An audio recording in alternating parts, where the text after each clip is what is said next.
kaido yamna kanma kaido nongsado Manipur Yourakpada mayado lauthok para satok para ama tawraga thamme ba marmaduna ujiki Food Hills Naga Coordinating Committee aduga Naga People's Organization aduga hairiba singasina kalai bo chume chimte radio da TV da de mapangi kanunda electronic media da loi phongamani masi ko menna central government na aduga maruina Cobra gi commando moigi DGP na hoi paw action lo di karigina 2027 da di ekoi joint action committee against the brutal killing of adu da in same type ta enga sai hajagara joint action committee against the malpractices of the election haibadi maiterun harga so election da katokaran tawba thingna ba joint action committee haidana maira paibi local club sangchan chine kendra khuding makki sembiu adu aranba tawsi check tawsi aranba tawram tarabdi naranai tajani adna habba toppage wanate ko una won tawsi haibanate adugumba miyamne eho ma changchalla kanda afaba mirete any party oisano BJP halge halu Congress oru DPF oyo MPP oyo mi do ranti tawgada ba chief minister oiba haigada ba MLA oiba haigada sidi niyom niti ideology da leitre ideology phana phaje na chief minister da sida soi tawgada ne do khangdra ga dikana roi asi mi power na haiba maron thokta ri chief minister orsuma phana phaba party do orsu kana roi arikla so haiba lo khangba thongna leiba Malay Pakistan ta katok pangamba central ke leaders sing puno haibanate central ke India ke koi amatu ogeda banine India ga phuna se haibanate India da phajana ngang ga sa ga ai gi pipam thokpa phando piu haibe se da kari kai ge khong pain khurum dar su yaidana adumaina thengna bi mathau tai Huzik la post say introductory note to highlight of the Kibdo. FNCC and Hide is a quick politically cutting the Lapuna Marmorakan, Maham Tahan, Begi Som the supposed hide hide. Manung da Kogi element, Mamam the Yaudi Sida, Karamine of the motion and talk negotiation keep a central Gikud, Amazon Chief Minister, Home Minister inability, Mamam Sapale, Hide Masigi, Tankakto, Laxage, and Ahan Begoina, Sita Sing, Harakanda. Political interventions in the Maramurakan, which independently Mato Pangam Dabra, Makogi Matosa Halandra, had Natraga, Hideba operation in Shupman Tagaquina, beyond the Uchai boy in the Pangtopadum operation in Lobiabra, Mahia with the Bakament and Bidding Pub. Pazaba coming over Pumney. Who's a care? Pepper the Suyariba Cobra Commando operation Rajaniti Kutchang Manipur Yourakpada Maham Tare. Ranti could have been a manung down the street Toraga. Masuki topics that Cobra Commando Manipur Yourakpada Maham Tare. Sini Maham Tare de Cobra the Natena. Security forces sing Maruena Sason Pariba Manipur State ki BJP su Maham Tadro. Tabra Tadabra Sidek Yang Seba.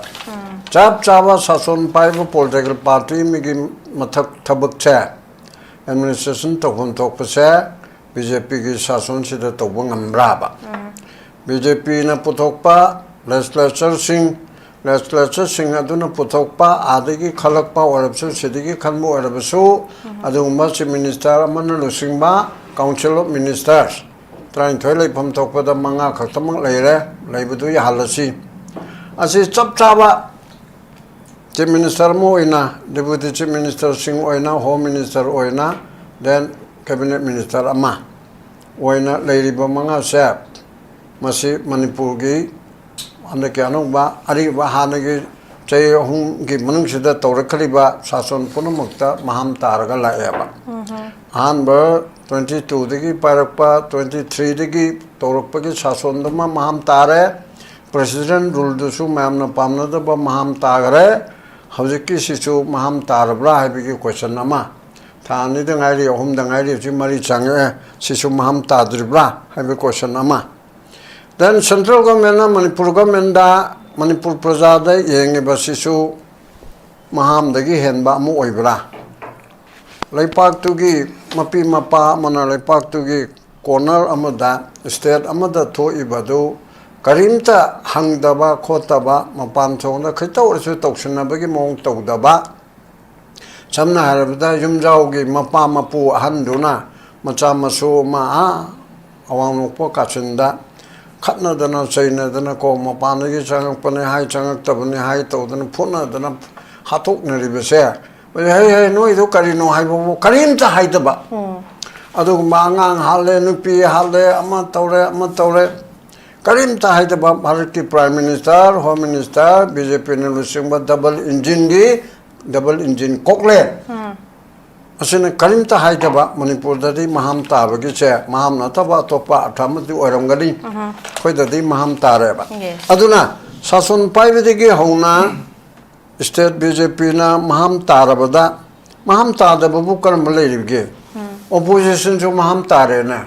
maham ruling asigi mayok tawanga da ba opposition jo maham tare ba not particularly amakaki wana taba maham ngakta ne praja sing sisu thona phariba kholiba jun 19 da thona phagriba adai mai bel sing so 1904 1939 1975 1980 matang Laigabida Tona Pariba 2001 da Moyana Tona Pariba Jun 18 da Punamakado Maham Taba government Sigi Makada Maham Taba Sipai Mayamuma Tarakpachi Makada Mini Mam Chatrakpachi Tingbangam Daba Maham Taraba Sigi Manunda Prajamayam so Maham Gomab. Yes. I show Yaunanico. I did Maham Tade, I did a Pavani, I did a Kanmana Hiro, I showed them a son Makandaba. Kang the Bimal Yaure Aduna Cobra Commando say Bimana Higre Barkim Mapum Punamukta Maru in a jungle warfare doko jungle labor Jagada Tengna Bokona but difficult terrain the mean Sangmangam the way some Chamasi Pina some Chamasar Piapna Sangmangam the Badu more special train Toraga Batalan Ani or Mala train Torido Adu Toraga Akan Betson Logdanazi in Yagi that Narendra Modi na Amishana Pamba and Kugi terrorist in Haina Hairiba Naxalite. The same Modi Naxalite in the Adigi to Hainatagi Habanate. No me send me communist Marxist the Kara Henjin Makolai Paiba Marxist had the left wing the Yam Henjin Makolai Piraga Toba democracy the Natabako CPM Adu the Hairiba Singduna. Political party na politically thengna banidana naxalization nataba underground na kolai paraga adugumba socialism sipurakna bohna gani haiba ideology di phajaba but manner of mogi thabuk pangthoi ba mongdu di hingchai tamegi mongda micham kari yeng dana terrorist act tawi haidana bharat punamutigi terrorist thingna bohna bada maroina naxalite loire Jammu Kashmir ke su khare chatere awang nong pokisa masi terrorist khakta bahidra insurgents se 29 da awang nong pok Yourakpada di terrorist signing dre insurgency maroina tampake la lawba adu maru oina masi thingnana ba yedamukta insurgency thingba haibana ba ada koina hayaning di India ke mapam punamukta terrorism sa zero tolerance terrorist activities sino da hanta hangani de chunglai lehlo haibana Manipur da so hayo ba awano pokta so Manipur da indagi part amo oibanina 29 bhaw manung da terrorism lo singani Manipur Yourakpada di awano pol Yourakpada maming onthokara insurgency noidi anti India oibalam nina noi maru ena valley base dai basi anti India oiman gare Nagasu or Mangare, Adonamasi, Yellow Me or Basi, Takaina with the Mukta, Kuki, Kolai Piber, act of terrorism, Toripse, against the insurgency, Kangu the Tawanina, Masidi Yai, Habigi Bhapta, insurgency Loshin Gani, Hirim Lava. I call Haina insurgency to Aina Yadabuti Tauro. But insurgency Loshin Masidi, political settlement, Amana Loshin Adabani. Ko adu idam to wari sana ba khona ba political dialogue to ba adu dain leiri ba khulai khaktal na lochen madi Manipur gi dik ngamoi ba ko aina phanam na lochen haninga chu lochen haning drab su masidi upai leiro ba aduna adu leire but terrorist sai bi sidi khuding magna terrorism sida jat bizat community laite muslim gi terrorist naga gi kuki gi maite gi pangal gi terrorist sai adu mamta leite ba terrorists are terrorists terrorist dharma jat kuchu leite abako adugum se masi loshin biyob terrorist loshina ba honabada ꯑꯩꯈꯣꯏ particular community ꯑꯃꯇ ꯍꯥꯏꯗꯤ ꯈꯔ ꯍꯦꯟꯅ ꯇꯧꯖꯕꯗꯨꯅ ꯑꯃꯅꯤꯀꯣ ꯀꯅꯥꯅ ꯇꯧꯏ ꯑꯗꯨꯗꯤ ꯑꯩꯈꯣꯏꯅ ꯈꯪꯗ꯭ꯔꯦ ꯑꯗꯨꯝ ꯂꯩꯖꯔꯅꯤ ꯑꯗꯨꯒ ꯂꯣꯏꯁꯤꯜꯂꯨ ꯑꯣꯏꯅ ꯍꯥꯏꯔꯀꯥꯟꯗ ꯃꯗꯨꯒꯤꯗꯃꯛꯇ ꯇꯧꯔꯅꯤ ꯋꯦꯁ ꯕꯦꯡꯒꯣꯜ ꯏꯂꯦꯛꯁꯟ ꯉꯥꯏꯈꯣ ꯉꯥꯏꯔꯦ ꯃꯦ 4ꯗ ꯍꯥꯏꯗꯣꯛꯈꯔꯦ ꯃꯊꯪ ꯇꯧꯅ ꯍꯧꯖꯤꯛ ꯊꯥꯔꯛꯑꯦ ꯍꯥꯏꯅ ꯍꯥꯏꯔꯦ ꯀꯣꯕ꯭ꯔꯥ ꯊꯥꯔꯗꯤ ꯇꯧꯗꯣꯔꯦ ꯑꯩꯈꯣꯏꯒꯤ ꯕꯥꯕꯨꯁꯤꯡꯒ ꯑꯣꯏꯅꯥꯁꯤ ꯄꯨꯊꯣꯔꯛꯄ ꯍꯧꯔꯦ ꯍꯥꯏꯅ ꯃꯩꯇꯩꯒꯤ ꯄꯥꯎꯔꯧꯗ ꯑꯃ ꯂꯩꯗꯥꯏꯗꯣ ꯉꯥꯏꯈꯣꯗ ꯇꯧꯔꯛꯈꯤꯅꯤꯗ ꯌꯦꯡꯉꯣꯗ ꯕꯥꯕꯨꯁꯤꯡꯅꯤꯗ ꯃꯥꯏ ꯑꯣꯏꯅꯥꯅ ꯃꯨꯛꯂꯛꯄꯗ ꯌꯦꯡꯉꯨ ꯍꯥꯏꯅ ꯍꯥꯏꯕꯗꯨꯅꯦꯕ ꯑꯗꯨꯒꯤꯗꯨꯗ ꯂꯥꯛꯑꯦ ꯍꯥꯏꯔꯦ ꯇꯧꯕ ꯍꯧꯔꯦꯅꯦꯍꯦ ꯂꯩꯂꯣꯟꯗ ꯍꯟꯗꯛꯀꯤ ꯍꯞꯇꯥꯃꯨꯛꯀꯤ ꯃꯃꯥꯡꯁꯤꯗꯗꯤ ꯇꯧꯔꯦ ꯃꯤ ꯈꯔ ꯐꯥꯕ ꯍꯧꯔꯦ ꯒꯨꯗ ꯆꯨꯔꯆꯥꯟꯄꯨꯔꯗꯁꯨ ꯂꯥꯂꯧꯕ ꯑꯃ ꯀꯥꯞꯄꯦ ꯁꯤꯔꯦ ꯑꯗꯨ ꯑꯗꯥ ꯇꯧꯔꯦ ꯈꯔ ꯐꯒꯗꯕ ꯃꯥꯜꯂꯦꯕ ꯑꯗꯨꯒꯤ ꯄꯣꯠꯇꯨ ꯇꯧꯔꯛꯄꯗ ꯍꯧꯖꯤꯛꯀꯤ ꯂꯩꯂꯣꯟꯁꯤꯗ ꯉꯔꯥꯡ ꯅꯍꯥꯟ ꯃꯣꯏ ꯅ꯭ꯌꯨꯁꯄꯦꯄꯔ ꯔꯤꯄꯣꯔꯠꯀꯤ ꯃꯇꯨꯡ ꯏꯟꯅ ꯃꯤꯂꯤꯇꯦꯟ 100 ꯔꯣꯝ ꯍꯥꯏꯕ ꯆꯥꯎꯔꯥꯛꯅꯀꯣ ꯑꯁꯤ ꯀꯣꯏꯁꯤꯟꯗꯅ ꯊꯝꯃꯕ ꯐꯥꯕ ꯌꯥꯔꯦꯀꯣ ꯈꯨꯠꯁꯨ ꯈꯨꯠꯂꯥꯏꯁꯨ ꯈꯔ ꯄꯥꯏꯍꯟ ꯇꯥꯏ ꯑꯗꯨ ꯐꯥꯕ ꯌꯥꯔꯤꯕꯁꯤ ꯐꯥꯗꯗꯅ ꯊꯥꯗꯣꯛꯑꯦ ꯍꯥꯏꯕꯁꯤ ꯑꯩꯈꯣꯏꯅ ꯄꯔꯁꯣꯅꯦꯜꯂꯤ ꯈꯪꯕ ꯅꯠꯇꯦ ꯅ꯭ꯌꯨꯁꯄꯦꯄꯔ ꯔꯤꯄꯣꯔꯠꯇ ꯑꯩꯈꯣꯏꯒꯤ FNCC ꯍꯥꯏꯕꯀꯣ foot hills Naga coordination committee ꯑꯗꯨꯒ ꯑꯃꯅ ꯅꯥꯒꯥ ꯄꯤꯄꯜꯁ ꯑꯣꯔꯒꯅꯥꯏꯖꯦꯁꯟ ꯍꯥꯏꯕ NPO ꯉꯁꯥꯏꯗꯣ ꯑꯗꯣ ꯑꯅꯤꯁꯤꯅ ꯑꯗꯨꯒ ꯑꯗꯔ ꯑꯣꯔꯒꯅꯥꯏꯖꯦꯁꯟꯁꯤꯡꯅ ꯑꯁꯤꯗꯤ ꯑꯣꯄꯔꯦꯁꯟꯗꯨꯗ ꯃꯤ ꯐꯥꯕ ꯈꯣꯠꯄ ꯑꯥꯏꯟꯒꯤ ꯃꯇꯨꯡ ꯏꯟꯅ ꯑꯦꯛꯁꯟ ꯂꯧꯈꯠꯂꯨ ꯍꯥꯏꯕꯅꯤ ꯑꯗꯨꯒ ꯃꯤꯗꯤ ꯑꯝꯇ ꯐꯥꯗ꯭ꯔꯦ ꯑꯗ ꯃꯁꯤ ꯃꯔꯛ ꯑꯗꯨꯗ ꯃꯣꯏ ꯅꯩꯅꯕꯁꯤꯗ ꯌꯥꯎꯔꯤꯁꯦ ꯗꯤꯄꯨꯇꯤ ꯆꯤꯐ ꯃꯤꯅꯤꯁꯇꯔ ꯅꯦꯝꯆꯥ ꯀꯤꯞꯒꯦꯟꯅ ꯃꯥꯅ ꯃꯥꯒꯤ ꯇ꯭ꯔꯥꯏꯕ ꯑꯣꯏꯕꯅꯤꯅ ꯁꯦꯟꯇꯔꯗ ꯍꯥꯏꯔꯒ ꯃꯣꯏꯁꯤꯡꯁꯤ ꯐꯥꯔꯒꯅꯨ ꯃꯣꯏ ꯀꯩꯅꯣ ꯇꯧꯍꯟꯒꯦ ꯈꯣꯠꯍꯟꯒꯦ ꯍꯥꯏꯕꯒꯤ ꯃꯤꯡ ꯑꯃꯗ ꯃꯣꯏꯁꯤ ꯆꯦꯜꯍꯟꯈꯔꯦ ꯍꯥꯏꯅ ꯐ꯭ꯔꯤ ꯊꯥꯗꯣꯛꯈꯔꯦ ꯍꯥꯏꯕꯅꯦꯕ ꯃꯁꯦ ꯄꯣꯂꯤꯁꯤ ꯑꯃꯒꯤ ꯃꯈꯥꯗꯗꯤ ꯑꯣꯏꯕꯅꯤ ꯍꯥꯏꯗꯅꯗꯤ ꯇꯧꯖꯔꯤꯕꯅꯤ ꯃꯗꯨ ꯁꯣꯝꯗ ꯌꯦꯡꯕꯗ ꯍꯦꯟꯅ ꯁꯥꯊꯤꯈ꯭ꯔꯕ ꯀꯥꯡꯕꯨꯁꯦ ꯑꯗꯨꯒꯨꯝꯕꯒꯤ ꯃꯑꯣꯡ ꯑꯃꯗ ꯇꯧꯔꯒ ꯇꯧꯕ ꯄꯣꯠ ꯑꯁꯤꯗꯤ ꯌꯥꯝ ꯁꯥꯊꯤꯅ ꯁꯣꯏꯕ ꯄꯣꯠ ꯑꯃꯅꯦꯕ ꯑꯗꯨꯅꯅꯤ ꯌꯥꯝ ꯀꯟꯈ꯭ꯔꯕ ꯊꯧꯈ꯭ꯔꯕ ꯍꯩꯈ꯭ꯔꯕ ꯃꯄꯥꯟ ꯂꯩꯇꯦ ꯍꯥꯏꯔꯕ ꯀꯣꯕ꯭ꯔꯥꯁꯦ ꯀꯃꯥꯟꯗꯣ ꯕꯦꯇꯥꯂꯤꯌꯟ ꯔꯤꯖꯣꯂꯨꯠ ꯑꯦꯛꯁꯟ ꯍꯥꯏꯔꯤꯕꯁꯦ ꯃꯁꯤ ꯃꯅꯤꯄꯨꯔꯗꯗꯤ ꯎꯄꯥꯏ ꯂꯩꯇꯦꯕ ꯀꯩꯗꯣ ꯌꯥꯝꯅ ꯀꯟꯕ ꯀꯩꯗꯣ ꯅꯣꯡꯁꯥꯗꯣ ꯃꯅꯤꯄꯨꯔ ꯌꯧꯔꯀꯥꯟꯗꯗꯤ ꯃꯌꯥꯗꯣ ꯂꯧꯊꯣꯛꯄꯔꯥ ꯁꯠꯇꯣꯛꯄꯔꯥ ꯑꯃ ꯇꯧꯔꯒ ꯊꯝꯃꯦꯕ ꯃꯔꯝ ꯑꯗꯨꯅ ꯍꯧꯖꯤꯛꯀꯤ foot hills Naga coordinating committee ꯑꯗꯨꯒ ꯅꯥꯒꯥ ꯄꯤꯄꯜꯁ ꯑꯣꯔꯒꯅꯥꯏꯖꯦꯁꯟ ꯑꯗꯨꯒ ꯍꯥꯏꯔꯤꯕꯁꯤꯡ ꯑꯁꯤꯅ ꯀꯗꯥꯏꯐꯥꯎ ꯆꯨꯝꯃꯦ ꯆꯤꯃꯟꯇꯦ ꯔꯦꯗꯤꯑꯣꯗ ꯇꯤꯚꯤꯗ ꯑꯗꯩ ꯃꯄꯥꯟꯒꯤ ꯀꯩꯅꯣꯗ ꯏꯂꯦꯛꯇ꯭ꯔꯣꯅꯤꯛ ꯃꯦꯗꯤꯌꯥꯗ ꯂꯣꯏ ꯐꯣꯡꯉꯕꯅꯤ ꯃꯁꯤ ꯒꯣꯔꯃꯦꯟꯅ ꯁꯦꯟꯇ꯭ꯔꯦꯜ ꯒꯣꯔꯃꯦꯟꯅ ꯑꯗꯨꯒ ꯃꯔꯨꯑꯣꯏꯅ ꯀꯣꯕ꯭ꯔꯥꯒꯤ ꯀꯃꯥꯟꯗꯣ ꯃꯣꯏꯒꯤ DGPꯅ ꯍꯧꯖꯤꯛ ꯐꯥꯎꯕ ꯑꯦꯛꯁꯟ ꯂꯧꯗ꯭ꯔꯤꯕ ꯀꯔꯤꯒꯤꯅꯣ ꯍꯥꯏꯕꯁꯦ ꯃꯁꯤ ꯑꯍꯥꯟꯕꯗ ꯀꯣꯏꯁꯟ ꯊꯝꯅꯤꯡꯉꯤ ꯌꯥꯝ ꯐꯖꯩ ꯀꯔꯤꯒꯤꯗꯃꯛꯇ ꯑꯦꯛꯁꯟ ꯂꯧꯗꯕꯅꯣ ꯍꯥꯏꯕ ꯄꯥꯕꯨꯡꯒꯤ ꯋꯥꯍꯪꯁꯤꯃ ꯊꯝꯃꯦ ꯑꯗꯨꯒ ꯃꯅꯤꯄꯨꯔꯗꯗꯤ ꯃꯍꯥꯝ ꯇꯥꯔꯕ ꯑꯦꯛꯖꯤꯁꯇꯤꯡ ꯒꯚꯔꯟꯃꯦꯟꯠꯁꯤ ꯃꯈꯥꯗ ꯂꯩꯔꯤꯕꯁꯤꯡꯁꯦ ꯂꯣꯏꯅꯃꯛ ꯑꯩꯈꯣꯏꯒꯤ ꯀꯔꯤꯒꯨꯝꯕ ꯑꯃꯇ ꯃꯇꯤꯡ ꯊꯣꯛꯅ ꯇꯧꯕ ꯉꯝꯗꯕ ꯃꯍꯥꯝ ꯂꯣꯏꯅ ꯇꯥꯔꯕꯒꯤ ꯐꯤꯕꯝꯗꯨꯅꯤ ꯇꯧꯔꯤꯁꯦ ꯀꯣꯕ꯭ꯔꯥ ꯑꯣꯏꯒꯦꯔꯥ ꯑꯃ ꯑꯣꯏꯒꯦꯔꯥ ꯑꯦꯅꯤ ꯌꯨꯅꯤꯠ ꯑꯣꯐ ꯕटालियन ꯑꯣꯔ ꯀꯃꯥꯟꯗꯣ ꯑꯣꯏꯒꯦꯔꯥ ꯍꯥꯟꯅꯗꯒꯤꯁꯨ ꯃꯌꯥꯝ ꯑꯃ ꯂꯩꯔꯤ ꯑꯩꯈꯣꯏꯒꯤ ꯍꯥꯏꯗꯅꯁꯨ ꯂꯩ ꯗꯤꯁꯄꯥꯏꯠ ꯍꯦꯚꯤ ꯁꯦꯀ꯭ꯌꯨꯔꯤꯇꯤ ꯐꯣꯔꯁꯦꯁ ꯃꯌꯥꯝ ꯂꯩꯅ ꯂꯣꯏꯁꯤꯜꯂꯝꯕ ꯌꯥꯕ ꯀꯩꯅꯣꯒꯤ ꯊꯦꯡꯈꯥꯡ ꯀꯌꯥꯗ ꯃꯁꯤ ꯑꯩꯈꯣꯏꯅ ꯊꯦꯡꯅꯕ ꯉꯝꯗꯕꯅꯣ ꯂꯣꯏꯁꯤꯟꯕ ꯉꯝꯗꯕꯅꯣ ꯍꯥꯏꯕ ꯋꯥꯍꯪꯁꯤꯗꯤ ꯍꯟꯖꯤꯟꯅ ꯑꯩꯈꯣꯏꯅ thousands time ꯍꯪꯉꯒ ꯑꯗꯨꯝ ꯂꯩꯔꯕꯅꯤ ꯍꯥꯏꯇꯥꯔꯦ ꯑꯗꯨꯅ ꯀꯔꯤꯒꯤꯗꯃꯛꯇ ꯀ꯭ꯂꯥꯔꯤꯐꯤꯀꯦꯁꯟꯁꯤ ꯄꯤꯔꯛꯇꯕꯅꯣ ꯍꯥꯏꯕꯒꯤ ꯋꯥꯐꯝꯁꯤꯁꯨ ꯌꯥꯝ ꯐꯖꯩ ꯄꯥꯕꯨꯡ ꯑꯩ ꯃꯁꯤꯡ ꯁꯦꯀꯦꯟ ꯔꯥꯎꯟꯒꯤꯗ ꯍꯦꯟꯅ ꯀꯨꯞꯅ ꯅꯩꯅꯖꯅꯕꯒꯤ ꯇꯥꯟꯖꯥꯗ ꯂꯥꯛꯆꯒꯦ ꯑꯩ ꯑꯣꯖꯥ ꯃꯩꯒꯤ ꯁꯦꯀ꯭ꯌꯨꯔꯤꯇꯤꯒꯤ ꯃꯊꯛ ꯊꯣꯡꯕ ꯃꯌꯥꯝꯗꯒꯤ ꯑꯩꯈꯣꯏꯒꯤ ꯀꯣꯜ ꯇꯧꯁꯤꯜꯂꯛꯇꯅ ꯈꯣꯠꯇꯅ ꯃꯌꯥꯝ ꯑꯃ ꯂꯩꯔꯦ ꯍꯥꯏꯕ ꯋꯥꯐꯝꯁꯨ ꯂꯩꯔꯦ ꯑꯗꯨꯅ ꯅꯥꯒꯥ ꯇꯔꯨꯛꯀꯤ ꯋꯥꯌꯦꯜꯁꯤ ꯐꯪꯗꯔꯣꯏꯗ꯭ꯔꯥ ꯍꯥꯏꯕꯒꯤ ꯑꯆꯧꯕ ꯋꯥꯍꯪꯁꯤ ꯌꯥꯝ ꯀꯟꯅ ꯆꯥꯎꯅ ꯂꯥꯛꯏ ꯑꯗꯨꯅ ꯅꯥꯒꯥ ꯑꯗꯨꯗ ꯆꯦꯟꯅꯕꯁꯤꯡꯗꯣ ꯍꯥꯏꯔꯤꯕ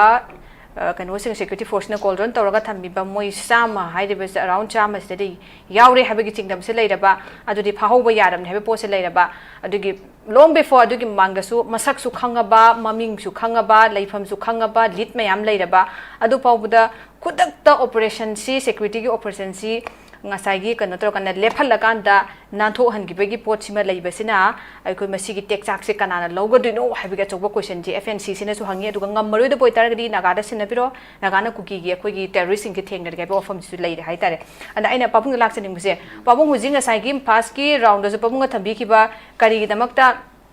एलिगेशन मैम लाए हूँ सी क्लारिफिकेशन पीदबनो है कहीं लाए गवर्नमेंट की मिशनरीज मैम लेरी पुलिस की डिपार्टमेंट होता टाइम टू टाइम है मैम चिंगनरी पोसी मखोई क्लारिफिकेशन से पीफम थोक्तब्रा अखोई चीफ मिनिस्टर होम मिनिस्टर मसादगी थम्बीबसे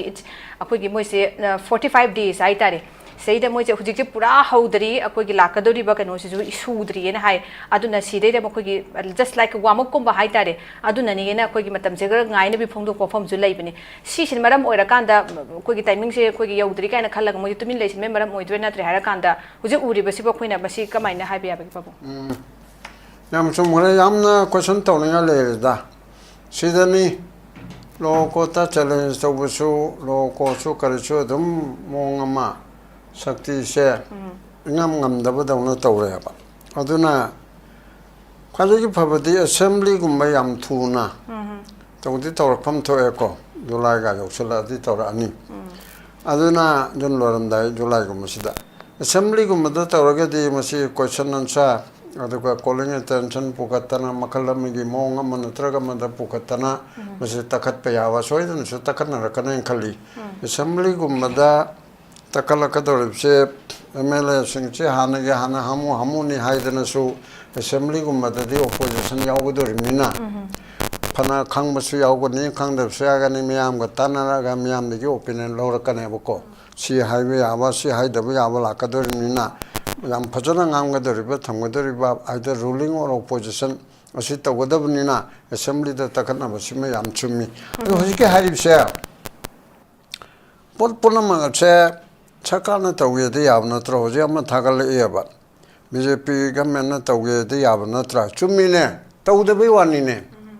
tawdabado sai na hanba da hagi duni BJP sarkar state ki BJP si maham tabnina kari upaili aduna maham tabnina somda maham nataba samorjana budi hariba mi ching cobra ge dudi maham nati maham oirabani moi cho haidi tinaru buduna magi oza magi guru boss to maham oirabani kamsi nadramina majo maham tare ba haida man por fudok yaro eba no aide sila amne to tawne habi yaro man di command to odari bido adu maham da sinaramnina aduna jahai de somi sarkar da laireba punamak se manipur praja gi wariba nangiba kholiba kana gumna sarkar kon loi tongam pon loi ngami sarkarna manipur santi purake de BJP sarkar ngami kalmai to gune haibi di mechanism am laijaradna all political party ki mipam ko loi jarakani BJP as a Congress communist the BTTPF MPP adu da loi lao sigum chichunam una se da no haga da political party im tlaiteba chati na ye le hari kali brother ojo ba amta khana se amba na habi de khana sine nang korte to ni na ha ka duina loi ane bse adegi praja mam se ha khana de da civil society mam se koro kokomi amuko du la kana sumum to ko santi to no bom te to siba to de be ko ani ne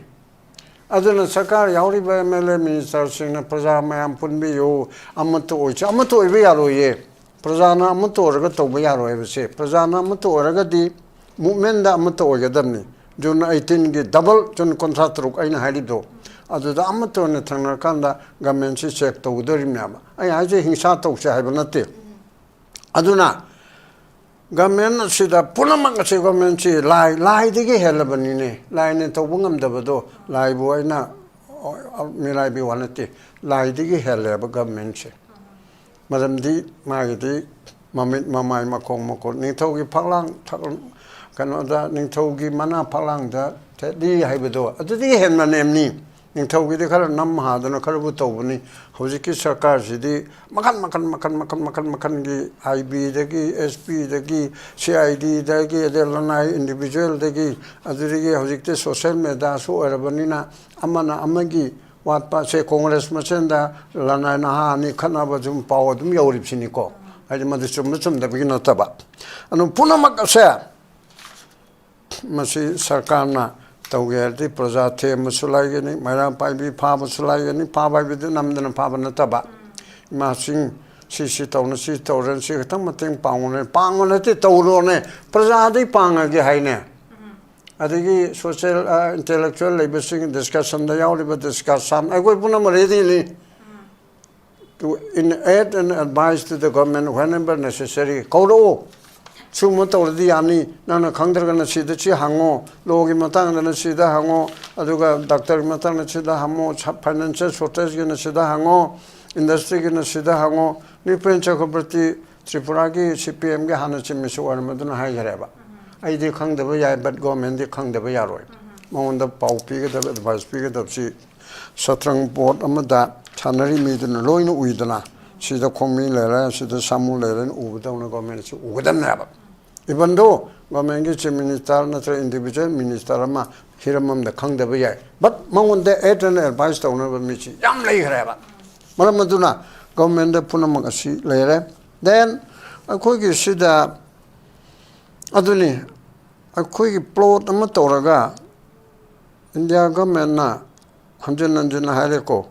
proxy toriba cookie gi aran ma toba terrorist toba huiro e kharasi naraga cookie punamag nate apabusu yam lei adugum da si naraga maru ina valley da maitei chi mete ganda ground nam thana bako aine yada ba nam tha jabo ko niyom chom na tho so aduna amani adu adedi ke manga khar khalli ga na naga da so mu landa hanba mete da landa ba loining loidring da loi patring da mu tangkhul da habedi naga da adiga somda kano da mari ba ma mase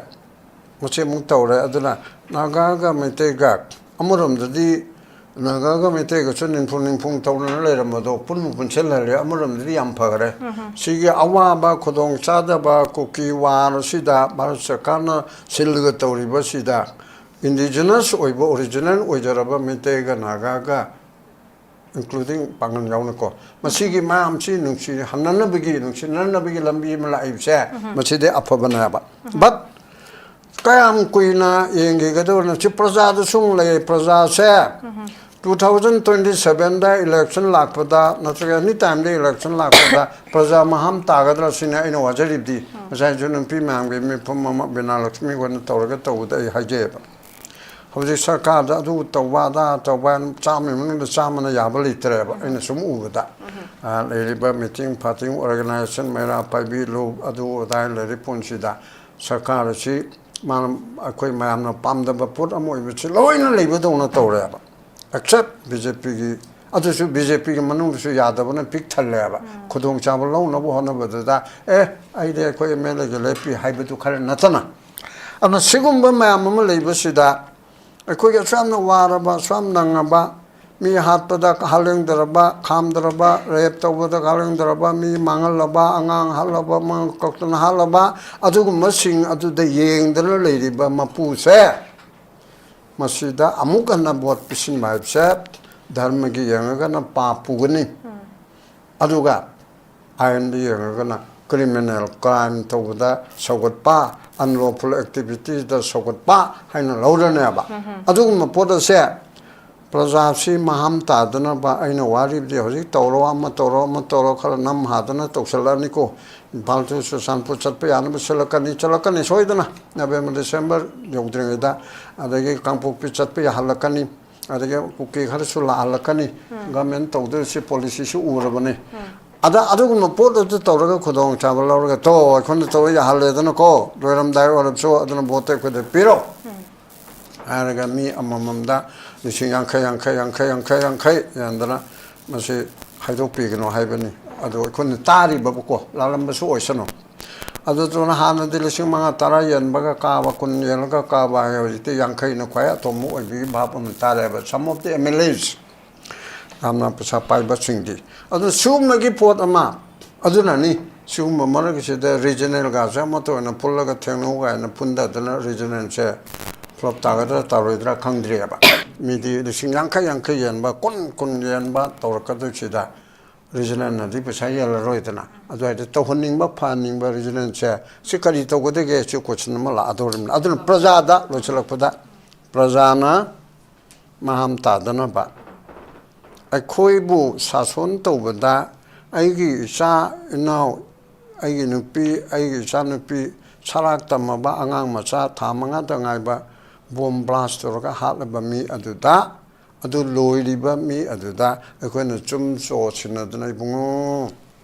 nanga mohana karone nangni khongman sengbani JCP court pani aduga lampak sabani community hall sangabani nang de karo haidan pip tardi madu pap oirodra pap oibeda nati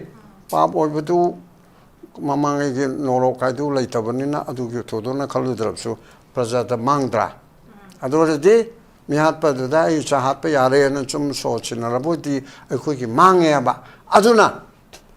cobra ना जिकी तौब तौदबचे मसी मरायना तुम लाक्चगनी question नोक्चन मानब्रकनी लो कोर्टसु मरायन थारकनी अदुदि assembly तो पुथोनारकनी मैम तौरकनी ख्वाइदगी section गदौरिबदि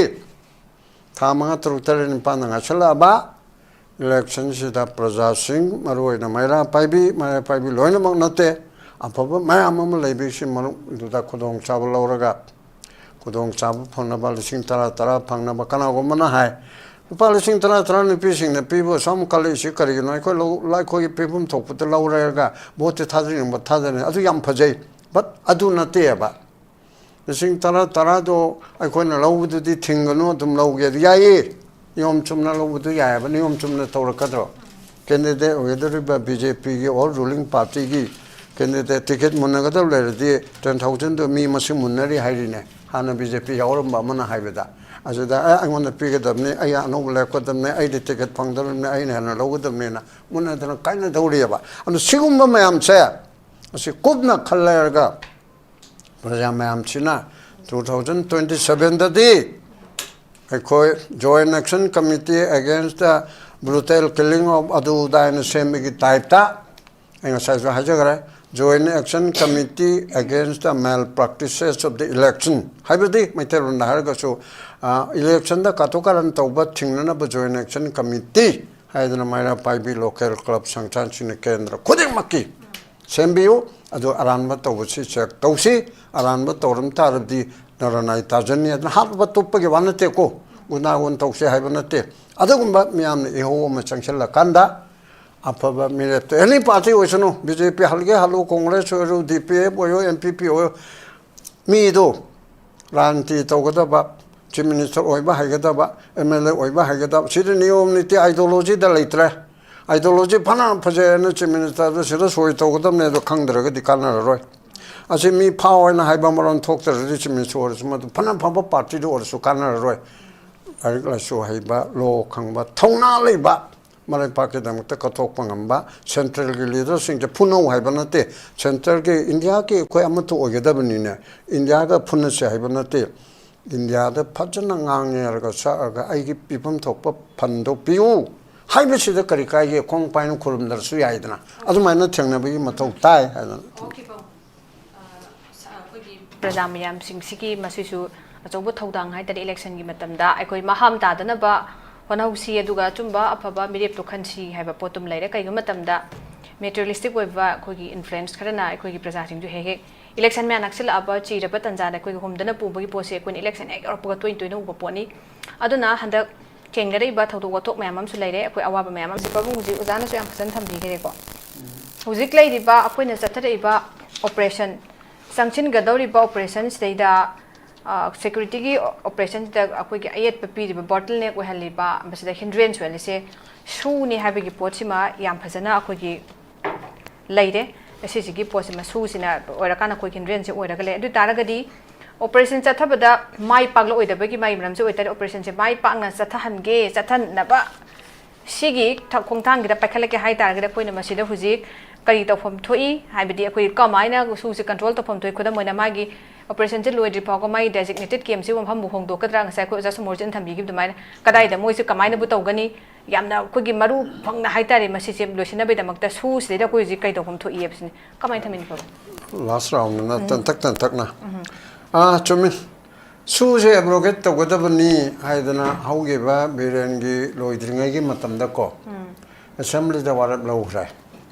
Aduda ruling opposition kanamta aduda no haibamta yauhidre